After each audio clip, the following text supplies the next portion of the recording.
काले काले शालिग्राम तुलसा हरी रे भरी, काले काले शालिग्राम तुलसा हरी रे भरी मेरे अंगना में खड़ी। काले काले शालिग्राम तुलसा हरी रे भरी, टीका लाया तुलसारी तुम पहनो तुलसारी, नथनी लाया तुलसारी तुम पहनो तुलसारी।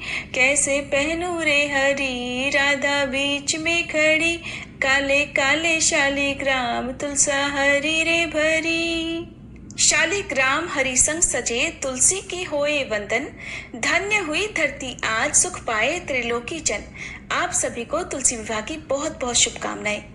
आज देवउठान एकादशी के शुभ अवसर पर भगवान विष्णु के स्वरूप शालिग्राम जी और माता तुलसी के पवित्र मिलन का आयोजन किया जाता है, जिसे संपूर्ण सृष्टि आशीर्वादित मानती है। इस शुभ अवसर पर भक्तगण तुलसी जी के विवाह के माध्यम से अपनी भक्ति को नवजीवन देते हैं और तुलसी माता के साथ ही शालिग्राम भगवान जी का आशीर्वाद भी प्राप्त करते हैं। तो आइए श्रोताओं, आज तुलसी विवाह की इस दिव्य कथा का श्रवण करते हैं और तुलसी विवाह के इस पवित्र प्रसंग के हर पहलू को जानकर अपने जीवन में भक्ति और प्रेम का संचार करते हैं। प्रेम से बोलिए गणपति भगवान की जय, शालिग्राम भगवान की जय, तुलसी माता की जय। तुलसी विवाह की कथा के अनुसार सावर्णी मुनि की पुत्री तुलसी अपूर्व सुंदरी थी। उनकी इच्छा थी कि उनका विवाह भगवान नारायण के साथ हो। इसके लिए उन्होंने नारायण पर्वत की घाटी में स्थित बद्री वन में घोर तपस्या की। दीर्घ काल तक तपस्या के बाद ब्रह्मा जी ने प्रसन्न होकर उन्हें दर्शन दिए और वर मांगने को कहा। तब तुलसी जी ने कहा, हे सृष्टिकर्ता ब्रह्मदेव, आप अंतर्यामी हैं, सबके मन की बात जानते हैं। फिर भी मैं आपको अपनी इच्छा बताती हूँ। मैं चाहती हूँ कि भगवान श्री नारायण मुझे पति रूप में मिले। तब ब्रह्मा जी ने कहा, तुम्हारा अभीष्ट तुम्हें अवश्य मिलेगा। अपने पूर्व जन्म में किसी अपराध के कारण तुम्हें शाप मिला है। इसी प्रकार भगवान श्री नारायण के एक पार्षद को भी दानव कुल में जन्म लेने का शाप मिला है। दानव कुल में जन्म लेने के बाद भी उसमें नारायण का अंश विद्यमान रहेगा। इसलिए इस जन्म में पूर्व जन्म के पाप के शमन के लिए संपूर्ण नारायण तो नहीं, नारायण के अंश से युक्त दानव कुल में जन्मे उस शापग्रस्त पार्षद से तुम्हारा विवाह होगा। शाप मुक्त होने पर भगवान श्री नारायण सदा सर्वदा के लिए तुम्हारे पति हो जाएंगे। तब तुलसी जी ने श्री ब्रह्मा जी के इस वर को स्वीकार कर लिया, क्योंकि मानव कुल में जन्म के कारण उन्हें मायावी भोग तो भोगना ही था। अब तुलसी बद्रीवन में ही रहने लगी। नारायण का वह पार्षद दानव कुल में शंखचूर्ण के नाम से पैदा हुआ। कुछ समय के बाद वह भ्रमण करता हुआ बद्रीवन में आया। यहाँ तुलसी जी को देखते ही वह उन पर मुग्ध हो गया। तुलसी जी के सामने उसने अपने साथ विवाह करने का प्रस्ताव रखा। इतने में ही ब्रह्मा जी वहां आ गए और तुलसी जी से कहा, तुलसी, शंखचूर्ण को देखो, कैसा देवोपम इसका स्वरूप है। दानव कुल में जन्म लेने के बाद भी लगता है मानो इसके शरीर में नारायण का वास हो। तुम प्रस्ताव को सहर्ष स्वीकार कर लो। तुलसी जी को भी लगा कि उनकी तपस्या पूर्ण हुई, उन्हें इच्छित फल मिला है। इस प्रकार शंखचूर्ण के साथ उनका गांधर्व विवाह हो गया और वह शंखचूर्ण के साथ उसकी पत्नी बनकर महल में आ गई। शंखचूर्ण ने अपनी परम सुंदरी सती साध्वी पत्नी तुलसी के साथ बहुत दिनों तक राज्य किया। उसने अपने राज्य का इतना विस्तार कर लिया कि देवलोक तक उसके अधिकार में आ गया। स्वर्ग का सुख भोगने वाले देवताओं की दशा अब दयनीय हो गई। शंखचूर्ण किसी को कष्ट नहीं देता था, पर अधिकार और राज्य छिन जाने से सारे देवता मिलकर श्री ब्रह्मा, विष्णु और शिव जी की सभा में गए तथा अपनी विपत्ति सुनाई। तब ब्रह्मा जी ने कहा, तुलसी परम साध्वी हैं, उनका विवाह शंखचूर्ण से मैंने ही कराया था। शंखचूर्ण को तब तक नहीं हराया या मारा जा सकता है जब तक तुलसी को न छला जाए। तब श्री विष्णु ने कहा, शंखचूर्ण पूर्व जन्म में मेरा पार्षद था। शाप के कारण उसे दैत्य कुल में जन्म लेना पड़ा। इस जन्म में भी मेरा अंश उसमें व्याप्त है। साथ ही तुलसी के पतिव्रत धर्म से वह अजेय भी है।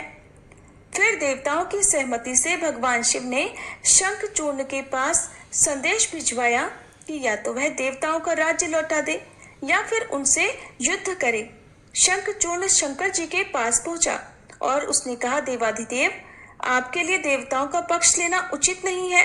राज्य का विस्तार करना तो हर राजा का कर्तव्य है और मैं किसी को दुखी भी नहीं कर रहा हूँ। आप देवताओं से कहिए कि वे मेरी प्रजा होकर रहें। मैंने आपका भी कोई अपकार नहीं किया है। हमारा आपका युद्ध शोभा नहीं देता, और अगर इस युद्ध में आप हार गए तो ये तो बड़ी लज्जा की बात हो गई। अगर मैं हार गया तो आपकी कीर्ति बहुत अधिक नहीं बढ़ेगी। शंखचूर्ण की बात सुनकर भगवान शंकर हंसे। वे तो सब रहस्य जानते थे। तुलसी और शंखचूर्ण के पूर्व जन्म के शाप की अवधि अब लगभग पूरी हो चुकी थी। भगवान शंकर बोले, शंखचूर्ण, इसमें कीर्ति और लज्जा की तो कोई बात ही नहीं। तुम देवों का राज्य लौटाकर उन्हें उनके पद पर प्रतिष्ठित होने दो। युद्ध से बचने का यही एकमात्र उपाय है। तब शंखचूर्ण ने कहा, मैंने तो युद्ध के बल से ही देवलोक को जीता है और कोई उसे केवल युद्ध के द्वारा ही वापस ले सकता है। यही मेरा अंतिम निर्णय है। मैं जा रहा हूँ। ऐसा कहकर शंखचूर्ण चला गया। उसने अपने राजमहल में वापस आकर अपनी पत्नी तुलसी को सारी बात बताई और कहा, कर्म भोग सब काल सूत्र में बंधा है। जीवन में हर्ष, शोक, भय, सुख, दुख, मंगल, अमंगल सब कुछ काल के अधीन है। हम तो केवल निमित्त है। संभव है कि भगवान शिव देवों का पक्ष लेकर मुझसे युद्ध करे। तुम चिंता मत करना, तुम्हारा सती तेज मेरी रक्षा करेगा। और फिर दूसरे ही दिन भगवान शंकर के नेतृत्व में देवताओं ने युद्ध छेड़ दिया। शंखचूर्ण ने भीषण वाणों की वर्षा करके उनका वेग रोका। उसके प्रहार से देवता डगमगाने लगे। फिर उसने दानवी शक्ति का प्रयोग करके मायावी युद्ध आरंभ कर दिया। युद्ध स्थल पर वह कभी किसी को दिखाई नहीं देता था, पर उसके अस्त्र शस्त्र प्रहार कर देवों को घायल कर रहे थे। देवगण अपने अस्त्र चलाए भी तो किस पर चलाए, क्योंकि कोई शत्रु सामने था ही नहीं। कई दिनों तक इस तरह भयंकर युद्ध चला। शंखचूर्ण पराजित नहीं हुआ। तब भगवान शिव ने श्री विष्णु से कहा, हे हरि, कुछ उपाय करो, अन्यथा मेरा तो सारा यश मिट्टी में मिल जाएगा। भगवान श्री विष्णु ने सोचा, बल से तो शंखचूर्ण को हराया नहीं जा सकता, इसलिए अब छल का सहारा लेना पड़ेगा। उन्होंने तुरंत अपना स्वरूप शंखचूर्ण जैसा बनाया और अस्त्र शस्त्र से सुसज्जित होकर वे महल में तुलसी जी के पास आए और बोले, प्रिय, मैं युद्ध जीत गया। सारे देवता भगवान शंकर समेत हार गए। इस खुशी में आओ, मैं तुम्हें अंक से लगा लूं। पति को प्रत्यक्ष खड़ा देख और विजय का समाचार सुनकर वह दौड़कर मायावी शंखचूर्ण के गले से लिपट गई। इस प्रकार पति पत्नी दोनों ने आलिंगन होकर खूब आनंद मनाया। इधर पराये पुरुष के साथ इस प्रकार के व्यवहार से तुलसी का सती तेज नष्ट हो गया। उनका सती तेज जो शंखचूर्ण की कवच के रूप में रक्षा कर रहा था, वह कवच नष्ट हो गया। अब युद्ध के मैदान में इधर शंखचूर्ण शक्तिहीन हो गया। ये जानते ही भगवान शंकर ने अपने त्रिशूल से उस पर प्रहार कर दिया। त्रिशूल के लगते ही शंखचूर्ण जलकर भस्म हो गया। शंखचूर्ण के मरने को जानकर अब श्री विष्णु अपने असली स्वरूप में आ गए। सामने अपने पति शंखचूर्ण के स्थान पर भगवान विष्णु को खड़ा देखकर तुलसी बहुत आश्चर्यचकित हुई। अब उन्हें पता लग गया कि स्वयं नारायण ने उसके साथ छल किया है। तब क्रोध में आकर उन्होंने शाप दिया कि एक सती स्त्री का सतीत्व भंग करने के अपराध में आप हृदयहीन पत्थर हो जाओ। तब भगवान श्री विष्णु ने तुलसी जी के शाप को शिरोधार्य करते हुए कहा, देवी, तुम्हारे और शंखचूर्ण के कल्याण के लिए ही मुझे ऐसा करना पड़ा। तुम दोनों को शाप मुक्त करना था। तुम भी अब शरीर त्याग कर तुलसी बिरवा के रूप में जन्म लोगी और मेरी पूजा तुलसी दल से होगी। मैं शालिग्राम पत्थर बनूंगा। मेरे शीश पर तुम सदैव आदर से विराजमान होगी। तुम्हारे पति की हड्डियों के चूर्ण से शंख की उत्पत्ति होगी। उस शंख ध्वनि से देवताओं और मेरी पूजा आराधना होगी। जहाँ शंख ध्वनि होगी वहाँ सदैव मैं मंगलमय विराजमान रहूंगा। तुमने पूर्व जन्म में बद्रीवन में मुझे पाने के लिए बड़ी कठिन तपस्या की थी।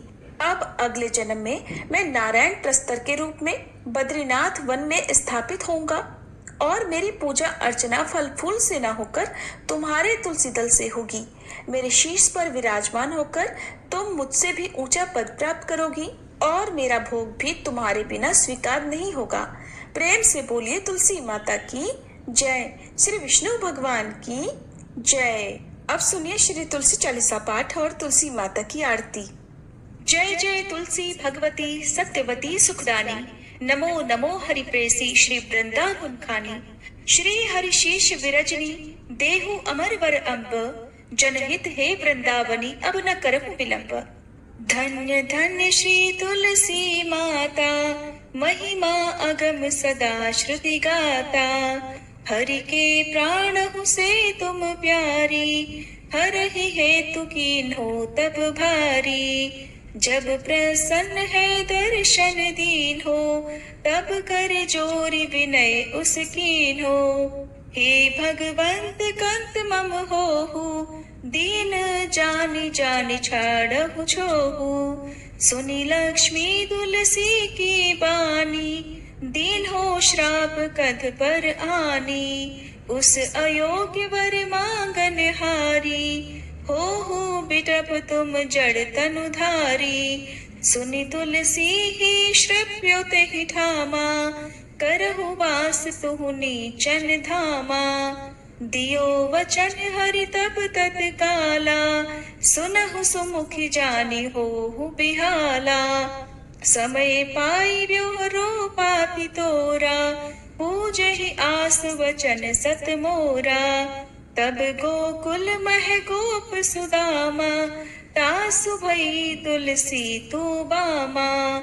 कृष्ण रास लीला के माही, राधे शक्यो प्रेम लखि नाही।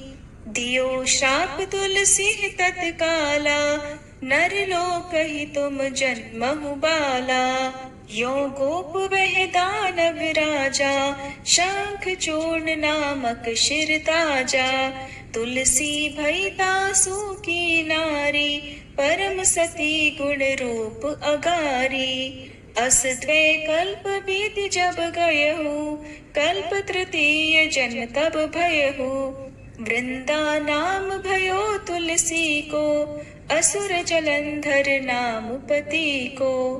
कर अति द्वंद अतुल बल धामा, कीन्हा शंकर से संग्रामा।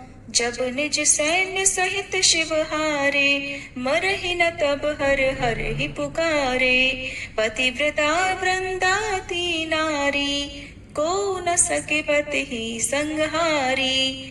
तब जलंधर ही भेष बनाई, वृंदा ढिग हरि पहुँचो जाई। शिव हित लहि करि कपट प्रसंगा, कियो सतेत्व धर्म तो ही भंगा। भयो जलंधर कर संहारा, सुनी उर शोक उपारा। तिह क्षण दियो कपट हरि तारी, लखि वृंदा दुख गिरा उचारी। जलंधर जस हत्यो भीता, सोई रावण तस हरहि सीता। अस प्रस्तर सम हृदय तुम्हारा, धर्म खंडी मम पति संहारा। यही कारण लहि श्राप हमारा, होवे तनु पाषाण तुम्हारा। सुनि हरि तुरत ही वचन उचारे, दियो श्राप बिना विचारे। लख्यो ना निज कर दूत पति को, छलन चाहियो जब पार्वती को।